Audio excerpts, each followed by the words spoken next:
Então a gente vai falar aqui, a proposta hoje é falar sobre formulação nutricional, formulação magistral na nutrição funcional. E o que eu trouxe aqui é uma ideia de como que eu trabalho as minhas formulações, né? Como que eu faço com os meus pacientes algumas coisas e algumas coisas da minha prática clínica. Bom, eu vou falar um pouco primeiro do meu ponto de vista e como que eu trabalho para vocês entenderem qual é a minha perspectiva quando eu apresento essas formulações. E a minha perspectiva fundamental, deixa eu só ver aqui que o meu passador não está... A minha perspectiva fundamental eu chamo nutrição funcional. O que é a nutrição funcional? A nutrição funcional ela é representada na prática por essa matriz. E essa matriz é o que organiza os nossos pensamentos, é o que nos organiza o raciocínio na frente do nosso paciente. Isso aqui é o aspecto mais importante, seja para o nutricionista, para o médico ou para o farmacêutico que trabalha em assistência farmacêutica ou farmacêutico clínico. Isso aqui é o que a gente faz a gente enxergar as causas do processo. O que é muito comum hoje é a gente focalizar na doença. Então o paciente chega com tal doença, com tal diagnóstico e a gente fica preso nisso. Ele tem este diagnóstico, eu vou tratar essa doença. Quando o que importa são as causas, é o início. Porque uma mesma doença tem causas diferentes. Isso eu não canso de explicar em todas as minhas palestras. Porque eu vejo que falta. E se as pessoas não pensam na teia, na matriz da nutrição funcional, elas ficam tratando sintomas. Elas tratam a consequência, não tratam o início. Por isso que eu chamo e por isso que eu digo que a gente tem que dominar os fundamentos da saúde, as bases, o início. Então, uma mesma doença, por exemplo, doença cardiovascular, a pessoa está com obstrução arterial, obstrução nas coronárias ou nas carótidas, não importa, está com aterosclerose. Pode ser causado por um HDL extremamente baixo. Um outro paciente com o mesmo grau de aterosclerose pode ter um HDL ótimo, mas pode ter LDLs muito pequenas e densas, que são super oxidáveis. Um terceiro paciente pode ter um HDL ok, um LDL ok, de tamanho adequado, e pode ter uma homocisteína muito alta, por um polimorfismo de MTHFR. Um quarto paciente, ele pode ter uma condição inflamatória, como uma artrite, e ter uma proteína C reativa muito alta que vai atacar o seu colesterol e vai modificar ele.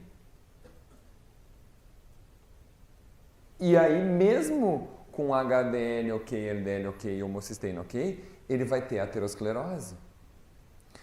Nesse exemplo, eu acho que fica muito claro como é fundamental a gente conhecer as causas, o início, os fundamentos do processo daquela doença.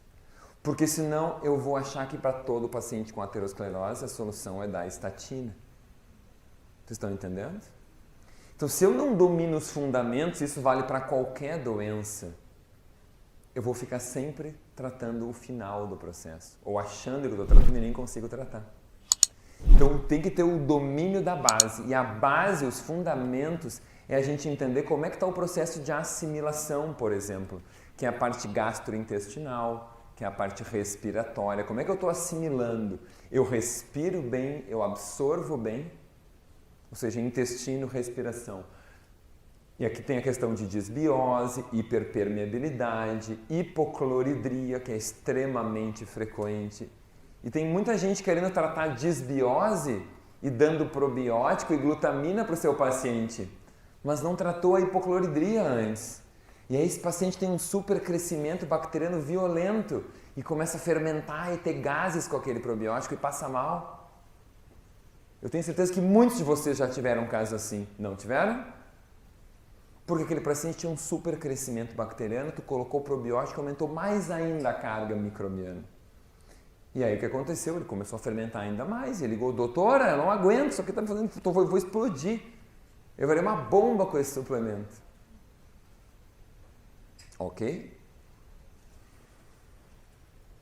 Então isso aqui tem a ver muito com essa parte então gastrointestinal. Mas claro, se o paciente tem rinite ou sinusite ou tem asma, ele também vai piorar a sua oxigenação e isso influencia tudo, tudo.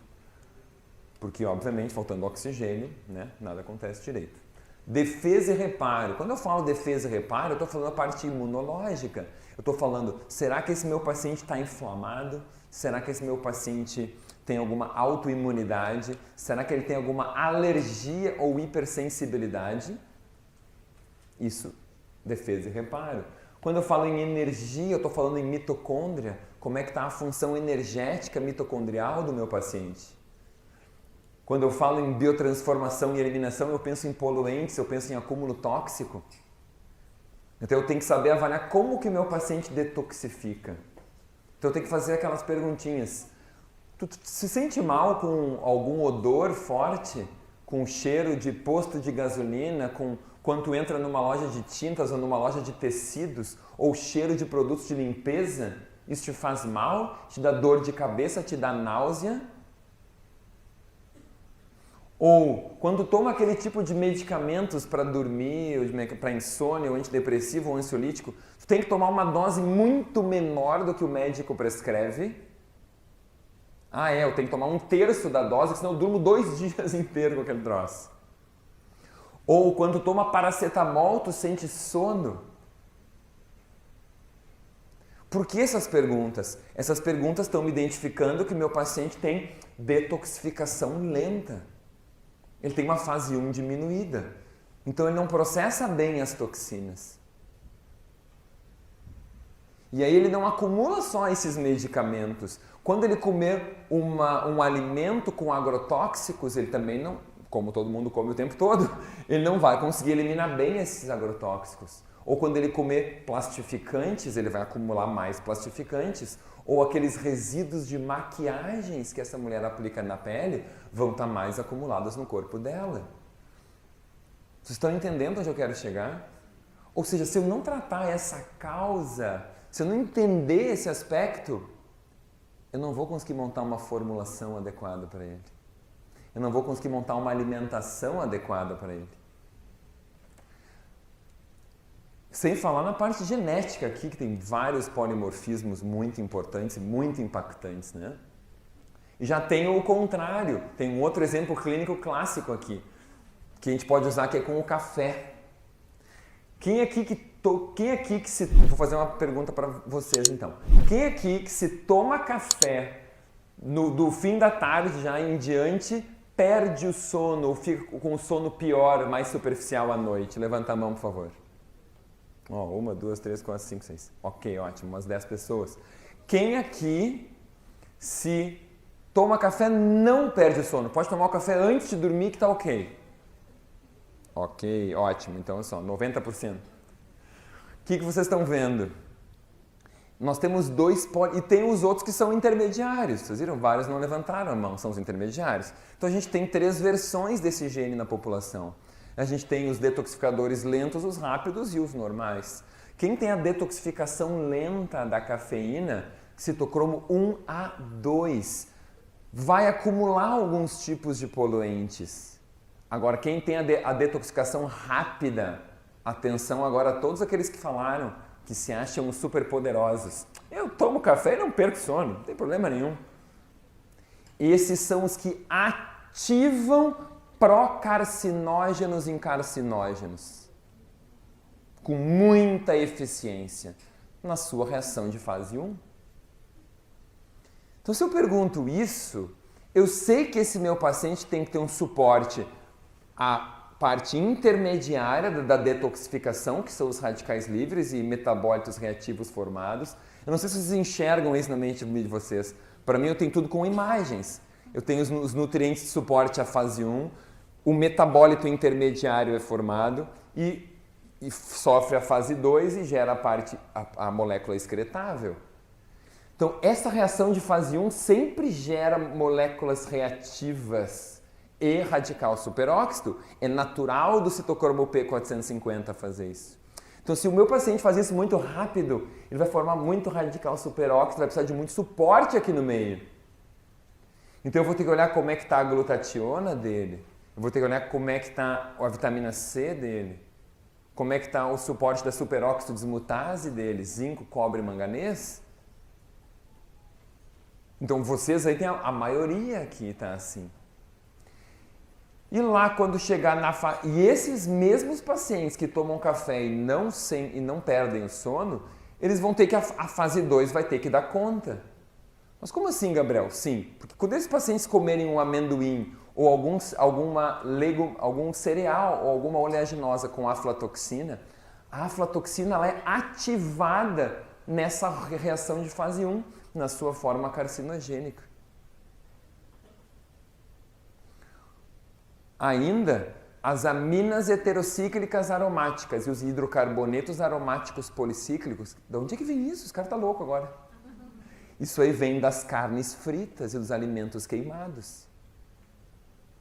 Quando eu frito alguma coisa, quando eu como alguma coisa queimada, essas pessoas que não sentem sono superpoderosas estão ativando muito mais na forma carcinogênica. Porque isso é pró-carcinógeno. Quem ativa é o nosso corpo. Ou seja, mas Gabriel, antes eu não era assim. Você pode estar pensando, no início, quando eu tomava café eu não perdia o sono. Agora, quer dizer, no início eu perdia o sono, agora eu não perco mais. O que aconteceu? Eu mudei os genes? Não. Tu induziu os teus genes. A cafeína faz isso. Que nem vários medicamentos.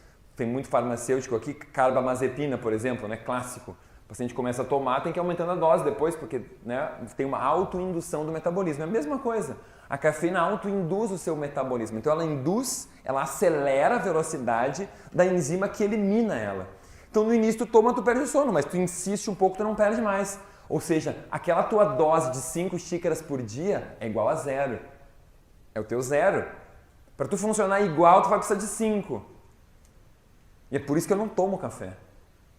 Porque eu quero café quando eu preciso.